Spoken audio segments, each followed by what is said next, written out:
The physical release of my webcomic Unfamiliar is out in bookstores now. Check out the link below. Hey everybody, it's LavenderTowne. And today I'm going to be talking about my biggest pet peeves when it comes to webtoons and webcomics. Now this is heavily just my opinion, and none of these things are actually wrong, it's just stuff that rubs me the wrong way. So this first pet peeve is kind of spicy because I know how popular this genre is, but I am so tired of villainess style isekai webcomics. Now in the anime, not genre, but in the medium of anime, there are isekai anime that are really popular. I've talked about them before. They have very similar protagonists in very similar situations. It's usually like a young man who dies and then is reborn into his favorite video game, or some kind of fantasy novel where he just ends up with a lot of hot cat girls around him. This is like the inverse version of that. It's usually like a female character who dies in the real world or just a different world and is reborn in a different situation, usually in some kind of sort of like weird, like off-brand Europe kind of fantasy world. And oftentimes she's in a precarious situation with like some kind of complete war criminal shonen character, and it's just really repetitive and I'm really sick of it, to be honest. I think that webtoons and webcomics have the potential to be like one of the most interesting mediums because they're so not corporate, you know, like you can really just tell any kind of story any kind of way. And so I get really like disheartened when I see trends hitting so hard and so like they're just, these stories are so similar, and I just think it's a waste, honestly. I also just tire of the concept of a character like being born into a book or something and having all this extra information, and you know, having to deal oftentimes with some kind of tyrant. That's another keyword along with villainess that you see all the time, is like taming the tyrant or something. So that also means that this whole genre comes along with a lot of like really annoying toxic male characters that are often love interests, which is fine, you know, like I get the appeal of a bad boy, but yeah, it's being done in the same way over and over, and I think that makes me really tired of it. And to be clear, when I first came across this formula, I actually loved it. I even tweeted about it back in 2020 because I was watching an anime called My Life as a Villainess, and this was the first time I'd come across this whole like style, and I thought it was hilarious and super cute and very unique. But then I quickly realized that this is incredibly, it's being copied like over and over. And in fact, I don't even know if the anime I watched is the first one to have done this, like the source material of it.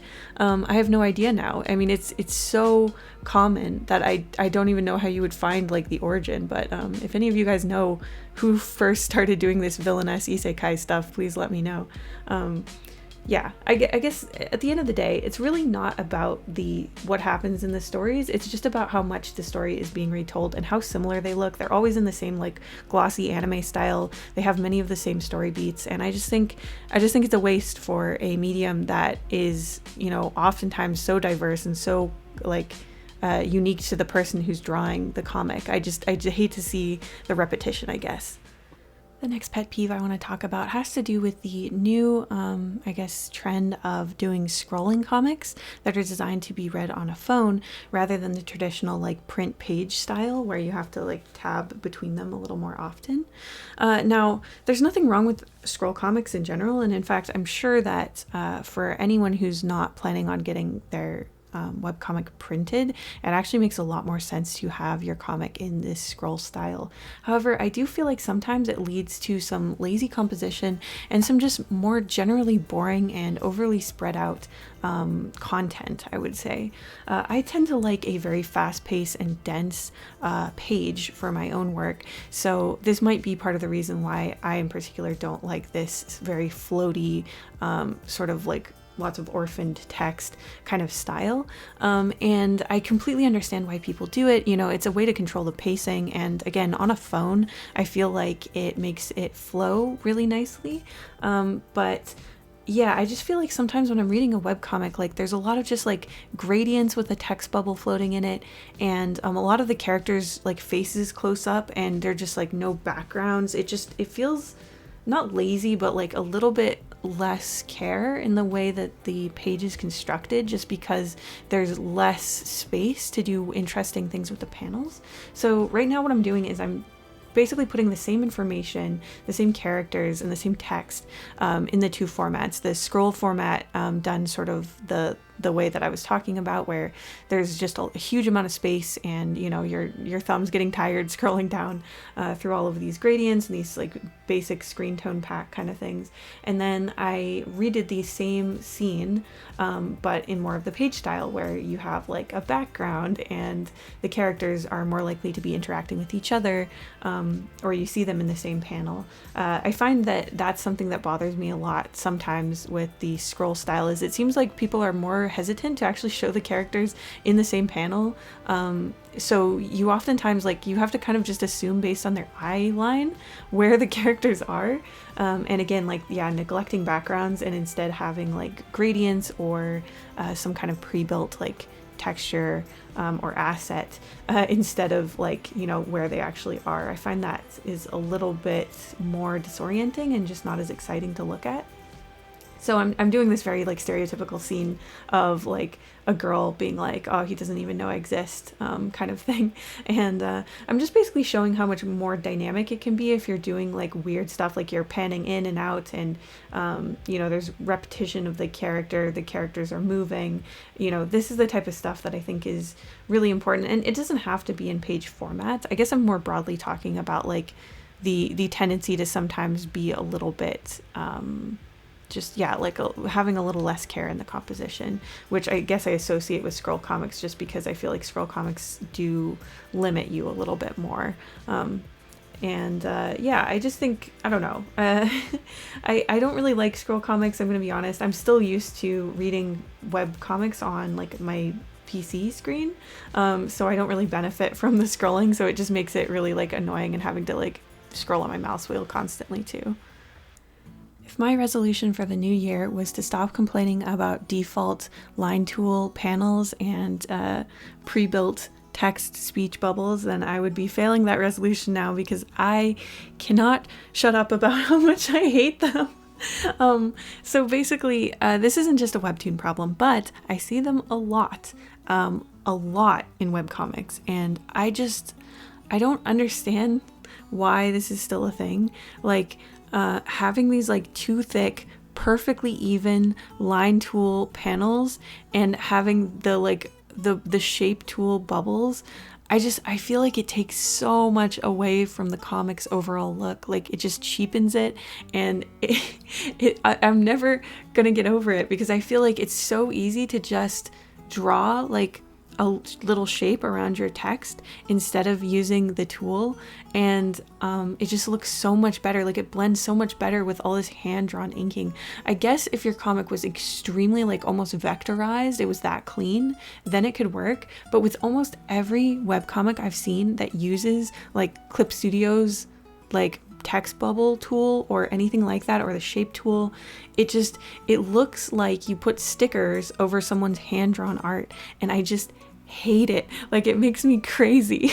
So obviously I had to, you know, draw myself in the old Shinji chair pose, being surrounded by all the default overly digital stuff. I'm also including the like really obvious like pre-made pattern brushes, like flowers and petals and stuff. They can sometimes blend in okay, but a lot of the times they don't. And I'm also putting in my hatred of certain text being used, like when people use like straight up Arial or Helvetica or Comic Sans, just like, oh, it hurts me in my soul. So yeah, this is probably my ultimate pet peeve. I'm like getting all worked up. All right, this last one may be the spiciest of all. I'm not sure why this particular video is so controversial, but I really need to talk about this, because I feel like it's just something that we've all accepted now, and I know that this is how a lot of hosting sites work and how they have worked.